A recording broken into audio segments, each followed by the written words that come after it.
So we're at State of OpenCon 2025, which is run by OpenUK. And here we have Ron, who is the co-founder and CEO of Flox. So how's your day been so far, Ron? Oh, this is great. Third year coming to State of Open all the way from California. So it's great, excited, good stuff here. Nice. Wonderful. So we just wanted to start off by briefly mentioning that you have a military background. You worked in the IDF and you were in the, was it the Division 8200? Yeah. It's a very elite division. So start off, could you tell us about like how you got into that, and sort of your journey, the couple of years that you spent there? So again, I was back and forth between Israel and the States. I grew up in the U.S. and then came back to Israel for a bit of high school, mandatory military service. So went through kind of like just like everything. You go through this process where they allocate what job you were for. So I went through a few different ones. Ended up in this software engineering course, and then ended up in the 8200 unit where I was part of a software engineering team, and then I was leading software engineering teams that did like field deployments of different products. And that's kind of what brought me initially into that space for your question. So Unit 8200 is like really sick. It's a cool place to be. So what's your favorite project that you can tell us about? Not a lot of projects that I can talk that much about, but I mean, a lot of these projects were kind of like, I think the beautiful aspect of it is that this is a technical unit. We're trying to solve hardware and software problems all day, every day. And I think the beautiful aspect of it is that you don't get to do these things in any other place in terms of like, you don't take an 18-year-old who has like 4 months of software engineering experience and tell them to go solve some like crazy big data problem where you're getting, and I'm talking like, you know, a long time ago, but like, and then you're telling them, hey, take these like millions of data packets that are coming in via signals and try to digest them via some sort of algorithm in order to output some meaningful data that can hopefully like save lives. So I think that was the beautiful aspect of it, where you're really just thrown in the water and told to go solve these problems, and you kind of have to. So the whole unit, the whole 8200 unit, is kind of like a startup melting pot of, imagine, 18 to 22, 23-year-olds trying to tackle very complex problem sets in the software universe with not a lot of prior art on it. So it really did feel like a little entrepreneurial. So a lot of the people there would have quit and started their own companies, for example. I mean that's what ended up happening, right? Yeah. Like some of the biggest products and companies out there today that have come out of Israel have come out of like that unit. Everything from more famous things like Waze that was then acquired by Google Maps to a bunch of other products. And is there anything that you learnt from your experience in the military that perhaps you otherwise wouldn't have learned that's really helped you later on through your career? Yeah, I think a lot. I think one is you learn that. I think it's also on the personal side. I think you learn that you really want to operate in transparency. Right now, military outside, not transparency, but military inside, a lot of transparency, because you all have a common goal, right?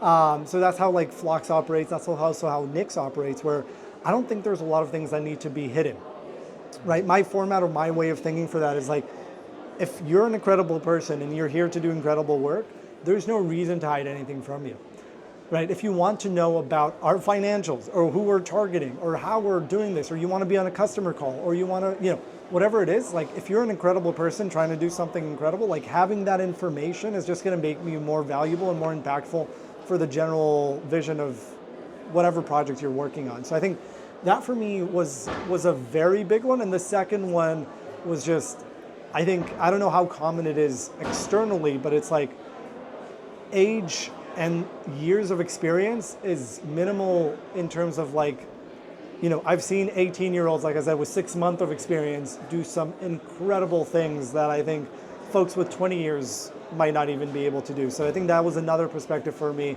that it's like there shouldn't be a bias about a person before they show up and show you what they can do. So this is the incredible thing about open source. It's like no one cares who you are, like your race, your age, or anything. They care about like, are you kind, and like, are you capable? And it seems like the Unit 8200 and the military has the same attitude. And I find that really intriguing, and how a lot of the things that you do today are kind of based on your experience there, right? Yeah.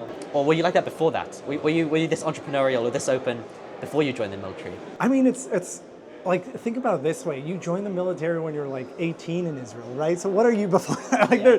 you know, like yeah, You're not in the you're a 17-year-old high school student, right? So it's like definitely did a lot of entrepreneurial projects. Like I was always doing nonprofits and like just general things. Like I don't think I even knew what open source was when I was like 14, but like one of the first projects I ran was helping like pretty much building this tool that was able to recognize when a child will enter a body of water in order for it to notify like a device externally, right? And this was pre-smartphone, so you know, but the whole mindset behind that is that can we as a community build something that creates value for the general good, right, and the general ecosystem. And to your point, I think it's funny that military, and at least my experience in open source, had a lot of things that were common, but like 100%, right? To your point, it's a lot of people that are coming together to create something great for a lot of other people without asking for a lot in return. And I think that's kind of the concept that's been sitting with me. You've mentioned before that obviously you're really passionate about open source and you really believe in it. And I think once you said it was sort of like the future of humanity. I think you said that somewhere. And I just wanted to pick up on that because, you know, at the moment we see a lot of, you know, big tech, a lot of closed source things. So how do you think that open source can grow to an even greater level and to take a greater role in the future, if you will? Yeah, so I think I would look at that in two ways. I mean, one, I think I still fully believe that the concept of open source and open source itself is how we as humanity scale. Now, obviously, folks would probably try to contradict me and say, well, can't AI just do that for us and all that? But I think genuinely the concept of open source where we as humans work together for a common good goal, and the whole incentive is genuinely very, you know, positive. I think that's like an amazing thing, right? So we come together and we're like, we have this problem. How do we solve it together? Because a lot of folks just like us have this problem as well. And I think at its core, that what creates a lot of value and a lot of like speed and velocity in the open source realms that just can't exist closed source, right?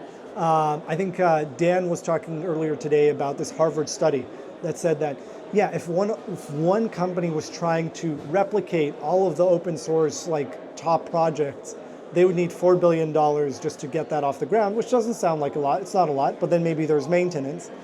But if someone was to try and replicate all of the value that open source creates for us as like humanity, I think Harvard stationed that as like 8.8 trillion, right? I think that's what I'm talking about. So to your question about where this is going for there, I think there's two things that I would love to see in the open source universe kind of start extrapolating and pushing for it to be more widely adopted and more common.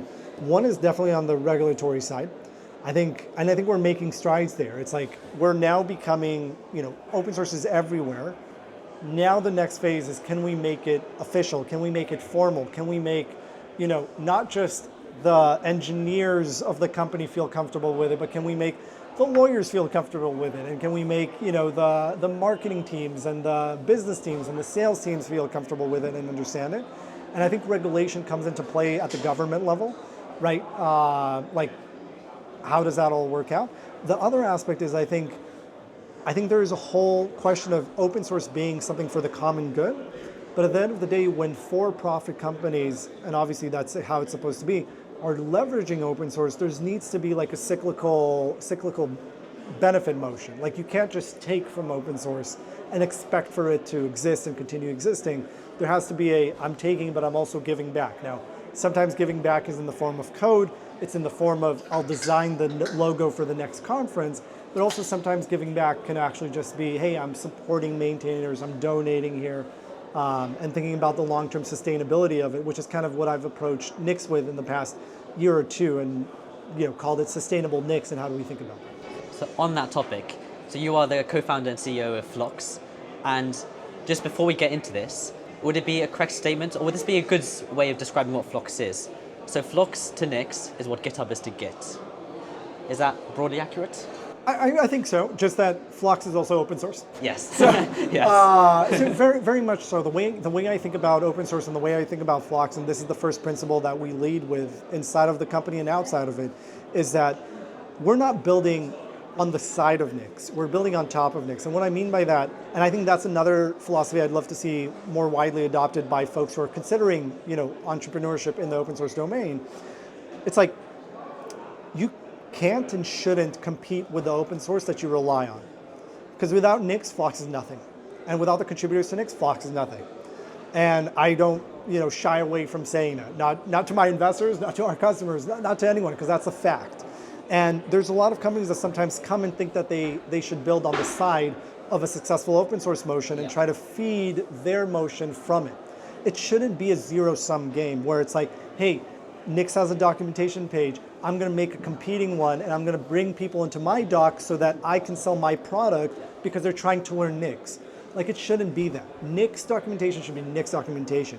Nix itself should be Nix, and people should be encouraged to go learn it and try it because, yes, maybe you'll get some short-term benefit, but you need people to go back into Nix and become maintainers. And I'm saying Nix is the thing that I love and am attached to, but this is relevant for any project, right? So for us, Flox is on top. Flox adds value beyond Nix, and therefore, if you want to go further, if you want to go enterprise, if you want to do things that require privacy or security, right? Flox provides that value, and then you can kind of like work into it and work with Flox. But otherwise, if we encourage you to go back into Nix, we encourage you to learn Nix, like there's no reason to compete with it, if that makes sense. So then thinking about the sustainability of Flox, and to continue building on top of Nix, when are you going to monetize this product and how do you plan to monetize it? Because the whole idea of trying to create a sustainable business with open source is challenging. It's possible. For example, we recently interviewed Tom Wilkie, who's the CTO of Grafana Labs, and their whole product is built on open source technology and they're doing very well. So it's clearly possible. So what's your game plan in terms of doing that over the next 5-10 years? Yeah, so I'm happy to be very transparent about it. We've already, we're in that, right now live, starting to convert folks onto the monetizable side of Flox. And I've always said this. Flox on top of Nix, what it provides, for instance, are things like, hey, you're an enterprise and you need to be able to have fully private packages or private catalogs of data. You need explicit IP that does not exist in the Nix ecosystem that Flox builds out in order to bridge these gaps that your company needs in order to run and operate on top of our ecosystem. So for us, it's very SaaS-based. It's like there's Nix and then there's Flox. So Flox is a product on its own. You can come in, you can tap into it and use it. And that's what we're monetizing.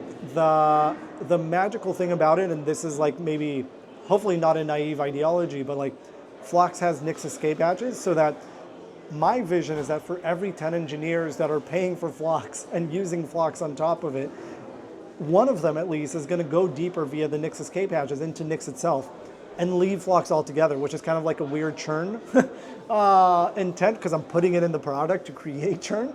But that churn is net benefit into the Nix ecosystem for us. I think that's great because what I don't like is when companies kind of build on top of a product or build a wrap around a product, but don't let you have access to the product itself, because then you're almost bottlenecked in terms of the power you have, and you either have to just dive straight into Nix, for example, because Flox wouldn't let you do that. But Flox does let you do that. I really appreciate that. I think that's awesome. Yeah, and I think that's how we look at it. So today it's you want to be able to bring Nix to work. You want to be able to share Nix with your coworkers and your peers. You want to start bringing your own private information into this universe. It's that's where Flox, that's where the gaps between Flox and Nix start kind of growing, right? Where it's Flox is going to enable you to do private repositories and private builds and start kind of getting security requirements in place and policies and all of that.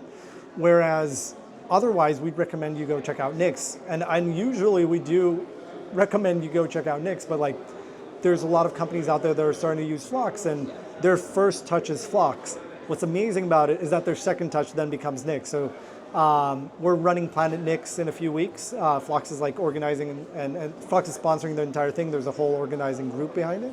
And there's companies like Anthropic and Google and folks like that that are coming in.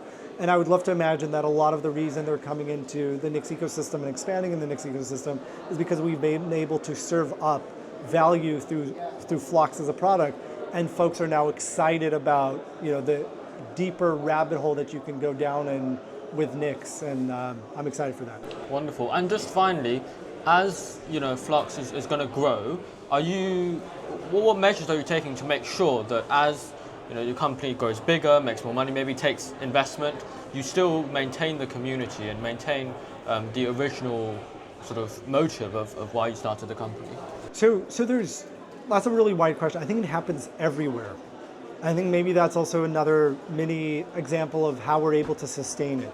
You can't just say, hey, here's a principle, we're open source, remember. It's like, it has to be ingrained in everything you do inside of the business. So this goes all the way from how I communicate to the board and to the investors and the investors that I'm willing to bring into the firm. It's like, we are open source, right? We believe in that ideologically. Like Nix escape hatches, that's a principle for us inside of the firm, where we want you to go deeper if you can go deeper.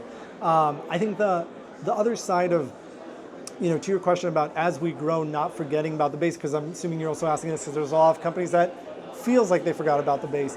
I think it's that repetition builds legitimacy. And you need to ingrain that principle of open source comes first. And I don't know if you're familiar with Peter Hitchens. He wrote some really good books and he was a huge open source leader and champion.